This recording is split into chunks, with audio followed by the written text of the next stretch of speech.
fanno ingresso in aula le loro maestà, il re Carlo III e la regina Camilla del Regno Unito di Gran Bretagna e Irlanda del Nord, accompagnati dal Presidente della Camera dei Deputati Lorenzo Fontana e dal Presidente del Senato della Repubblica Ignazio La Russa.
Maestà, il Re e la Regina del Regno Unito di Gran Bretagna e Irlanda del Nord, signor Presidente del Senato, signori Ministri, ambasciatori, colleghi parlamentari, autorità tutte e gentili ospiti.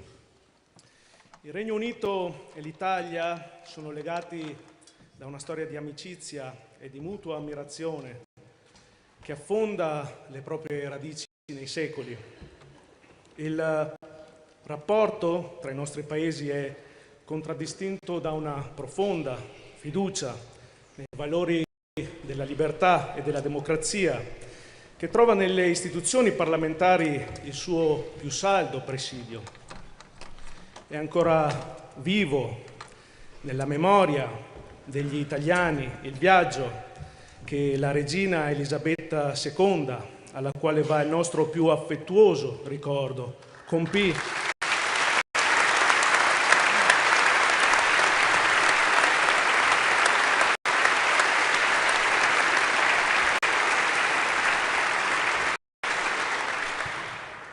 qui a Roma nel 2000, in occasione del Giubileo inaugurato da San Giovanni Paolo II. Oggi, nell'anno del nuovo Giubileo, il Parlamento italiano è lieto di accogliere Sua Maestà Carlo III, primo re britannico a prendere la parola nella nostra Aula. Mi è inoltre particolarmente gradito salutare, a nome di tutti i colleghi parlamentari, anche Sua Maestà la Regina Consorte Camilla, proprio nella giornata in cui le loro maestà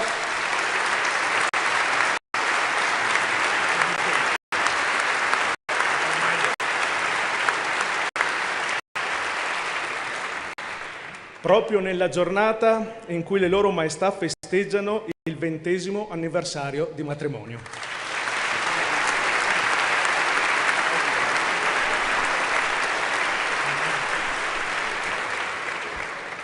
La visita odierna segna un'ulteriore tappa nel cammino dei nostri paesi che si sviluppa nel segno giubilare della speranza. Questa stessa speranza tende infatti un filo invisibile che da Roma oltrepassa la Manica legando le nostre nazioni. All'origine di quei valori vi è la Magna Carta del 1215, una pietra miliare del costituzionalismo europeo nella difesa delle libertà individuali e nella prevenzione di ogni forma di abuso da parte del potere. Animati dal desiderio di un rinnovamento civile, Italia e Regno Unito hanno affrontato insieme un percorso comune di crescita e di progresso. Le storie dei nostri paesi si sono incrociate nei diversi ambiti del sapere umano.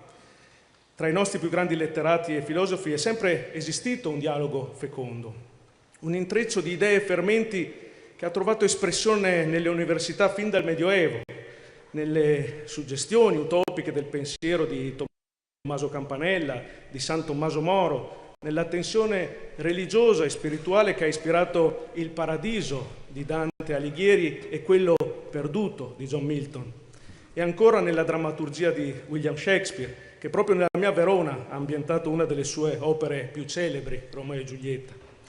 La scienza moderna ha avuto i suoi due padri nobili in Galilei e Newton, la cui rivoluzione ha segnato uno spartiacque nella nostra concezione del mondo e dell'universo. Queste relazioni così strette e profonde si sono mantenute fino ai nostri giorni, estendendosi in ogni campo del vivere comune. Italia e Regno Unito si trovano a operare in una dimensione internazionale, ma è necessario che cooperino anche per preservare la loro identità e civiltà. Mi preme ricordare a questo proposito l'appello che nel 2009 Sua Maestà Carlo III, allora principe di Galles, pronunciò nella Sala della Lupa di Palazzo Montecitorio. È ai nostri figli e ai nostri nipoti che dobbiamo guardare se vogliamo compiere le scelte giuste per il futuro dell'umanità. In una situazione complessa come quella che stiamo vivendo dall'Ucraina al Medio Oriente è dunque necessario avere una visione condivisa del mondo, rivolta alla sicurezza collettiva, alla libertà nei commerci e alla ricerca della pace. Più di 500.000 di italiani vive, lavora e studia nel Regno Unito. La prosperità delle nostre relazioni commerciali è testimoniata dai numeri dell'interscambio, che nel 2024 ha superato i 35 miliardi di euro. I nostri paesi sono uniti nell'Alleanza Atlantica e in quella sede garantiscono la stabilità e la pace in diversi quadranti internazionali. Inoltre cooperiamo nell'ambito del G7, valorizzando anche la dimensione parlamentare. A riguardo ho avuto il piacere di collaborare con lo Speaker della Camera dei Comuni e di consolidare con lui un'autentica amicizia. Protagonisti della storia, non possiamo permetterci di rimanere spettatori del nostro futuro. In un mondo caratterizzato da tensioni internazionali, da sfide nuove e impegnative, da problemi che aggravandosi hanno preoccupanti conseguenze sul destino di noi tutti, siamo chiamati a una collaborazione sempre più stretta, leale e costruttiva con chi condivide i nostri valori.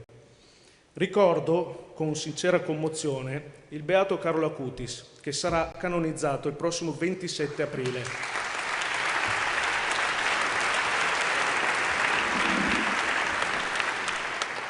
Un giovane testimone del nostro tempo che unisce ancora una volta l'Italia e il Regno Unito, essendo nato e avendo ricevuto il battesimo a Londra.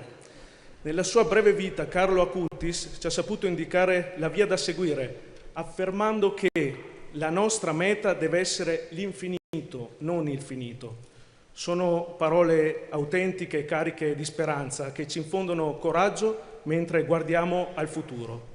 Rinnovo il mio saluto alle loro maestà e ora prego il Presidente del Senato della Repubblica di prendere la parola. Grazie.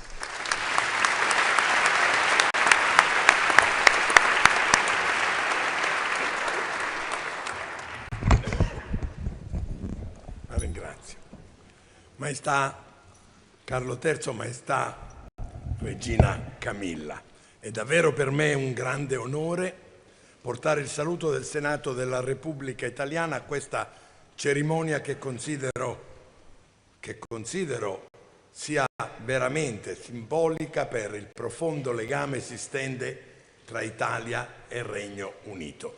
Cercherò di non ripetere molti degli argomenti che molto bene ha espresso il Presidente Fontana, ma sicuramente è necessario e voluto riprendere la sottolineatura del sentimento di amicizia tra le nostre nazioni e tra i nostri popoli, che è radicato nella storia, in un flusso continuo di sintonie culturali, di integrazioni sociali, di scambi economici che hanno caratterizzato il nostro rapporto con il Regno Unito. Basti pensare ai tanti letterati e artisti, non citerò di nuovo i tanti che tu hai citato, che hanno amato l'Italia e da essi sono stati ispirati. Mi riferisco a Byron, a Keats, a Dickens, solo per citarne alcuni, così come i grandi italiani, ad esempio i padri della patria, Mazzini, che fece una scuola popolare e visse per lungo tempo in Inghilterra,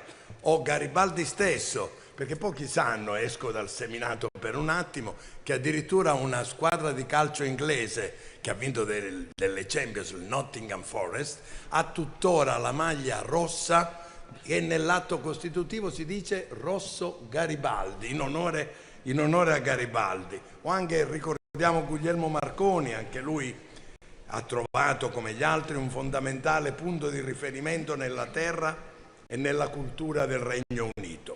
In un mondo complesso e in continua evoluzione come quello attuale, in cui elemento di tensioni, di conflitto, di disgregazione degli assetti tradizionali emergono ogni giorno, è molto importante valorizzare la saldezza del nostro rapporto speciale, del rapporto speciale tra i nostri popoli, tra le nostre nazioni. Rafforzare la nostra cooperazione bilaterale a tutti i livelli, governativo, parlamentare, economico, caro Presidente Fontana, Vostra Maestà, vuol dire anche affrontare al meglio le difficoltà e insieme tramutare in opportunità momenti di crisi, e di crisi in questa fase storica ce ne sono parecchie.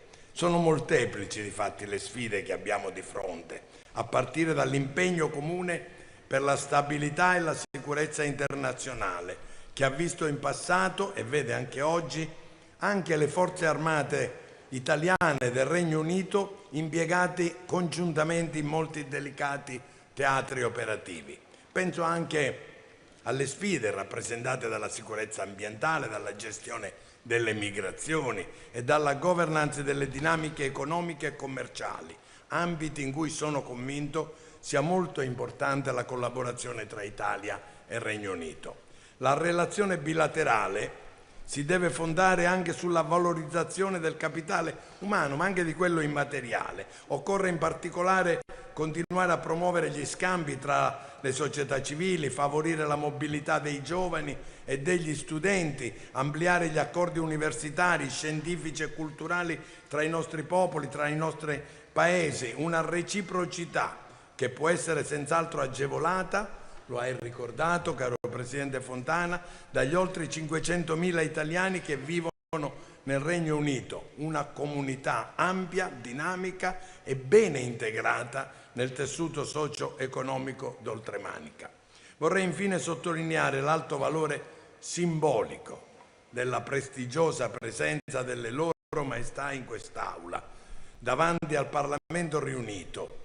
Non è capitato molte volte, quasi mai, è la prima volta che capita per il re, per le maestà d'oltremanica. Ascoltare qui per la prima volta nella storia istituzionale italiana il sovrano costituzionale del Regno Unito rappresenta, come dicevo, non solo un omaggio alla patria che ha fatto nascere il parlamentarismo moderno, ma anche un invito a riaffermare la centralità delle assemblee legislative nei sistemi democratici. Grazie per la vostra presenza e benvenuti in Italia. Grazie ancora.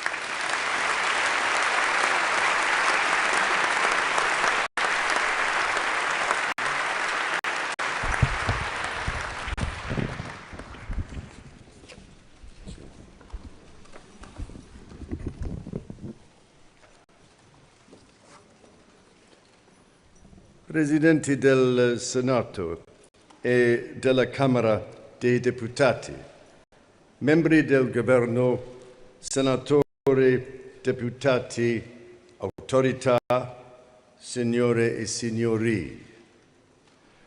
Sono enormemente onorato di essere stato invitato qui oggi e molto grato al Presidente Mattarella per il suo gentile invito a compiere una visita di Stato in Italia. È molto importante per la Regina e per me tornare in Italia per la nostra prima visita dopo l'incoronazione. Il momento è ancora più speciale per entrambi, dato che oggi ricorre anche il nostro 20° anniversario di matrimonio.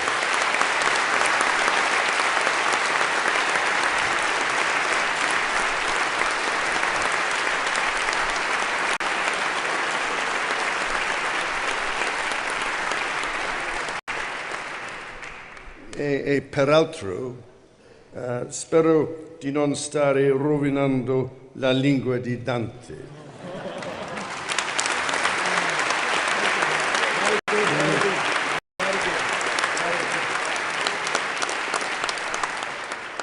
Così tanto da non essere più invitato in Italia.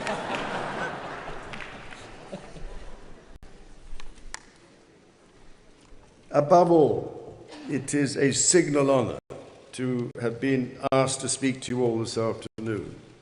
The first time that a British sovereign has addressed the entire Italian Parliament, this fundamental democratic institution. Italy is, as I hope you know, a country very dear to my heart and that of the Queen, as it is to so many of our countrymen and women. I have made 18 official visits over the past 40 years to the Bel Paese. It has been one of the pleasures of my life to come to know this irresistible country. And from Turin to Palermo, Verona to Naples, Florence to Trieste, I have learned a little more about this nation and have come to admire it even more. Like any old friend, I have been with you at happier moments and sadder moments in your national life. For instance, I will never forget my visit to Venice with the Queen in 2009, where we saw the magnificently restored La Fenice Opera House, or to Amatrice in 2017 in the aftermath of that tragic earthquake. So I am here today, ladies and gentlemen, with one purpose, to reaffirm the deep friendship between the United Kingdom and Italy, and to pledge to do all in my power to strengthen that friendship even further in the time that is granted to me as King. Our ties go back over 2 millennia to those ancient Roman visitors who arrived on our windswept shores. It was the Romans who gave Britons the idea of putting a king's head on coins, so I'm especially grateful to them.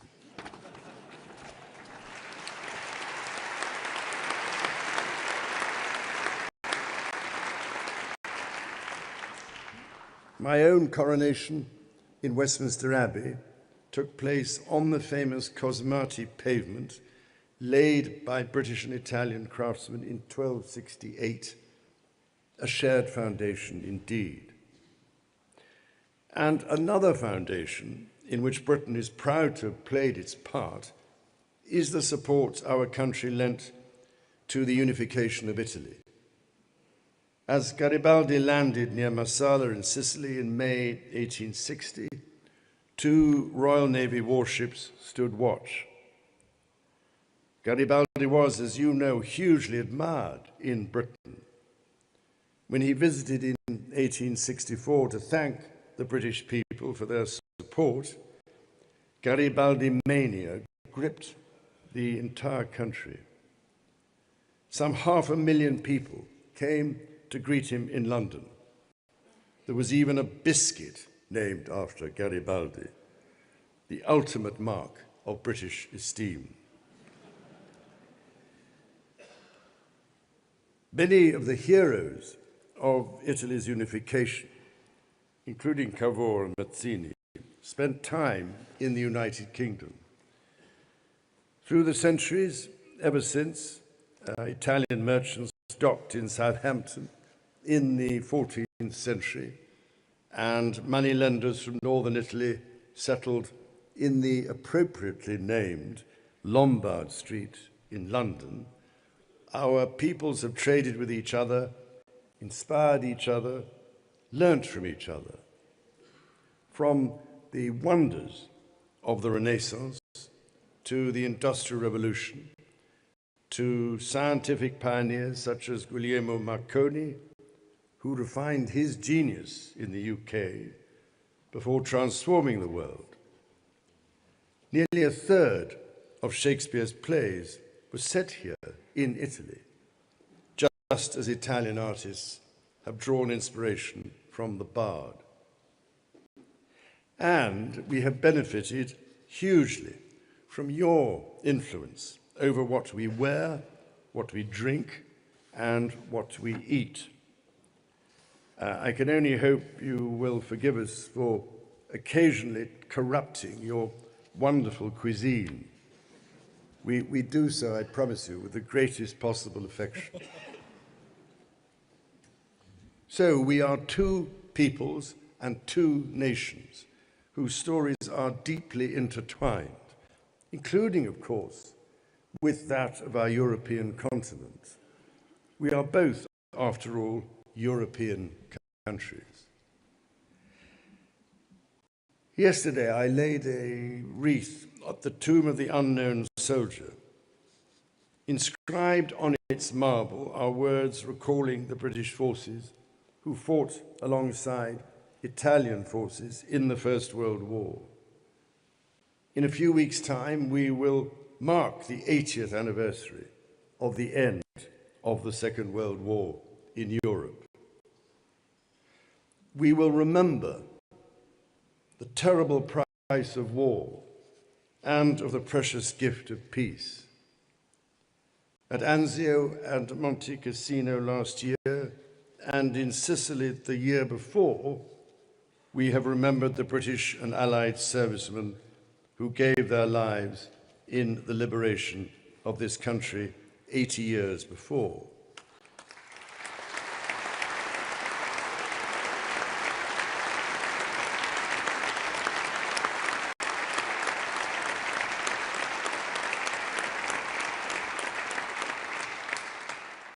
including more than 45,000 from Commonwealth nations and almost 30,000 from the United Kingdom.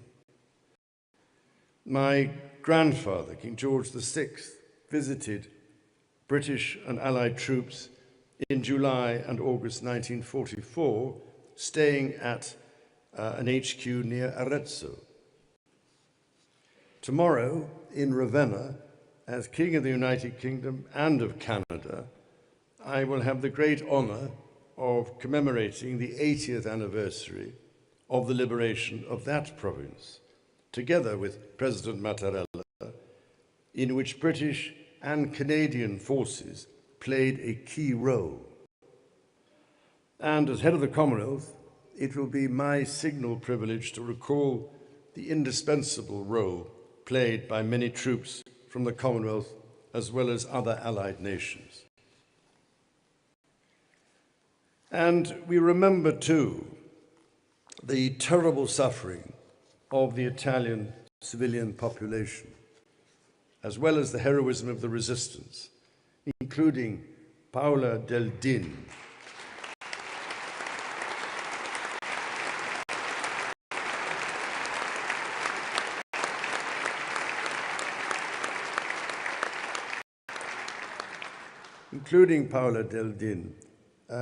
trained by the Special Operations Executive and dropped by parachute to carry out her mission in support of the Allies 80 years ago today.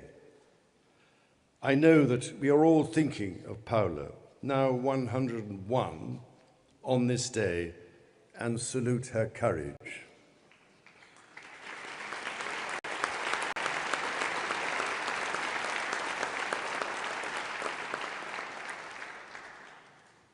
Permettetemi anche di esprimere la nostra profonda gratitudine alle molte centinaia di coraggiosi civili italiani che hanno dato rifugio ai soldati britannici e alleati, rischiando così la propria vita.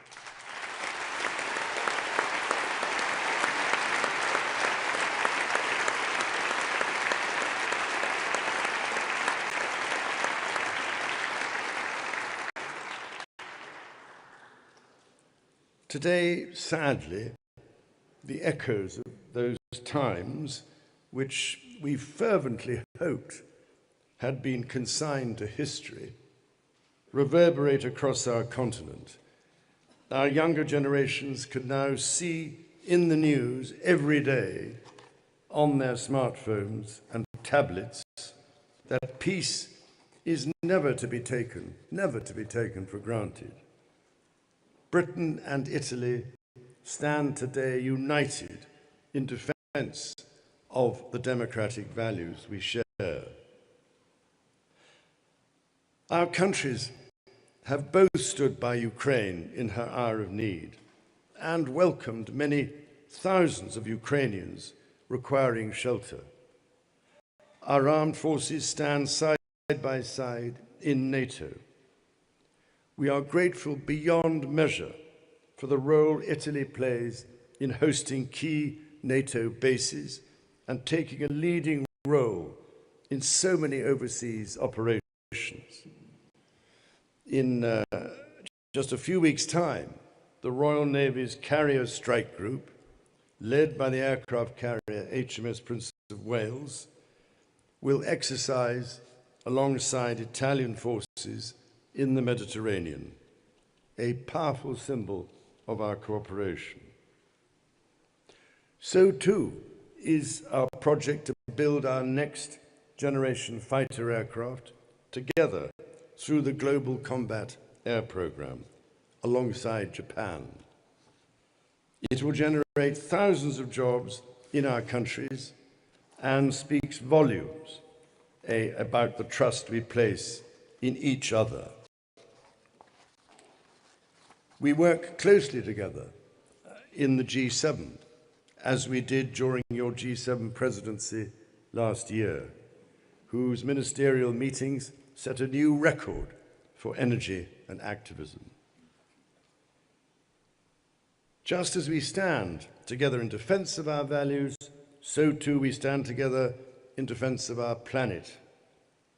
From the droughts in Sicily to the floods in Somerset, both our countries are already seeing the ever more damaging effects of climate change. The last time I spoke in this Parliament building was to a special meeting devoted to climate change.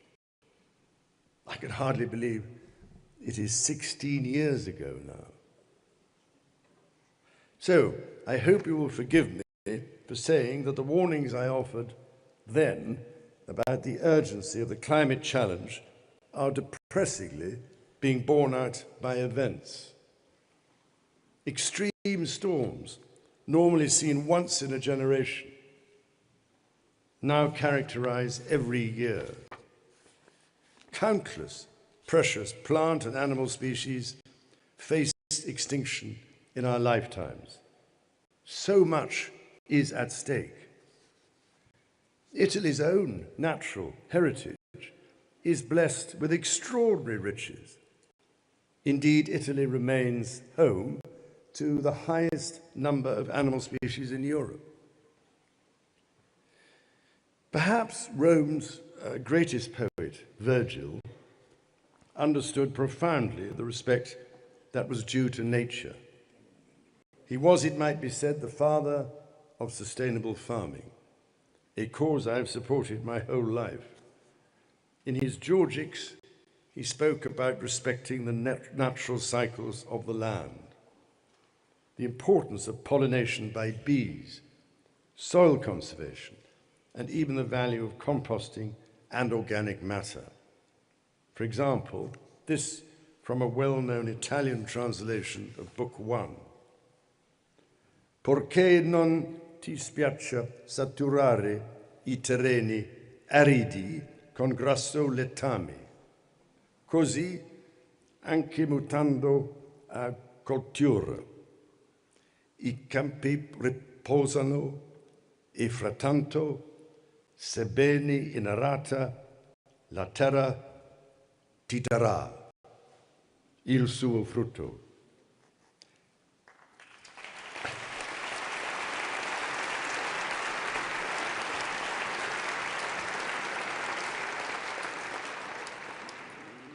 So it is deeply encouraging to see both our countries working together to tackle biodiversity loss and to cut emissions. I can only applaud Italian entrepreneurs for their pioneering achievements, from the world's first geothermal power plant to the first nationwide rollout of smart meters. Earlier today, I was delighted to meet with Italian and British business leaders whose collaboration, innovation, and investment in clean growth are so vital to our energy transition. Upon their success, all our futures depend. Ladies and gentlemen, al centro di tutto ciò che ho descritto, che un denominatore comune, un filo conduttore, la nostra risorsa più grande, I nostri cittadini. It is our citizens, and especially our young people, who are adding piece by piece to the intricate mosaic that makes up the relationship between our countries. Much of that is thanks to over 450,000 Italians who make their home in the United Kingdom, across Scotland, Wales, Northern Ireland, and England, as well as to the tens of thousands of British citizens who live across Italy and the millions who visit in each direction. We are inordinately proud of the fact that London is the city with the highest number of Italians living overseas. Our business ties are flourishing, from green power to life sciences, from aerospace to services. The UK is the 5th largest investor in Italy, and last year Italy was the UK's 6th largest source of foreign direct investment projects, figures which speak for themselves. Our cultures continue to have a huge impact on each other. Tomorrow I look forward to seeing this in Ravenna, where Byron is remembered fondly alongside Dante, and to seeing the wonderful Byzantine mosaics of that beautiful city.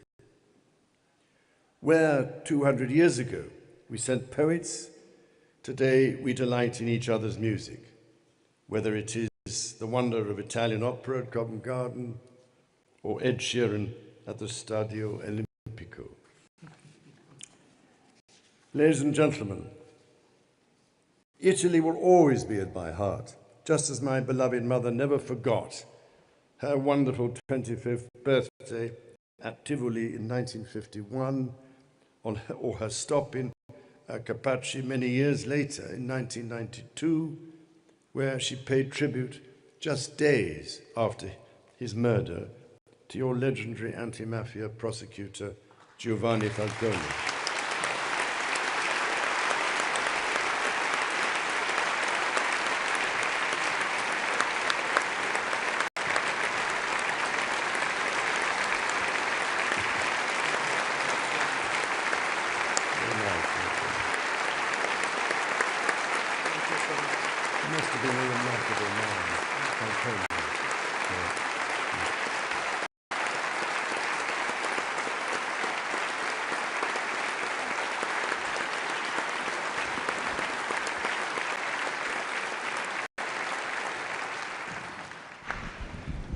La cerimonia è terminata.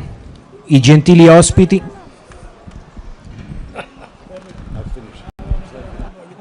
It's a joke.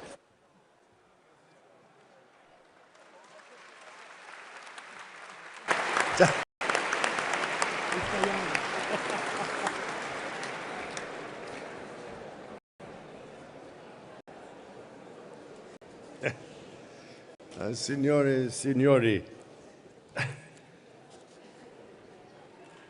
i nostri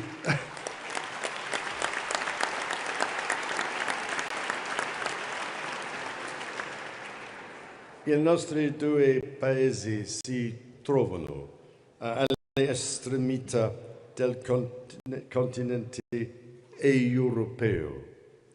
Il nostro è un insieme di isole spazzate dal vento. Il vostro una penisola baciata dal sole. Different in so many ways. And I'm nearly finished. But we have found, I believe, over the years, that those differences complement each other rather well. That has been true in centuries past, and it is emphatically true today. Let that be the spirit in which our two nations come together to approach the future. Fiduciosi che qualunque siano le sfide e le incertezze che inevitabilmente affrontiamo come nazioni, nel nostro continente e oltre, ora e in futuro, possiamo superarle insieme e lo faremo insieme. E quando lo avremo fatto, potremo dire con Dante, e quindi uscimo a rivedere le stelle.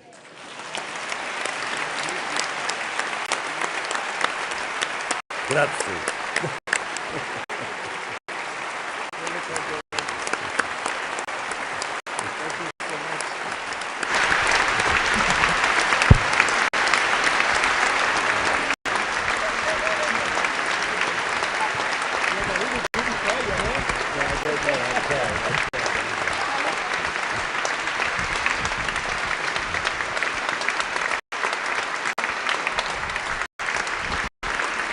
Sit down.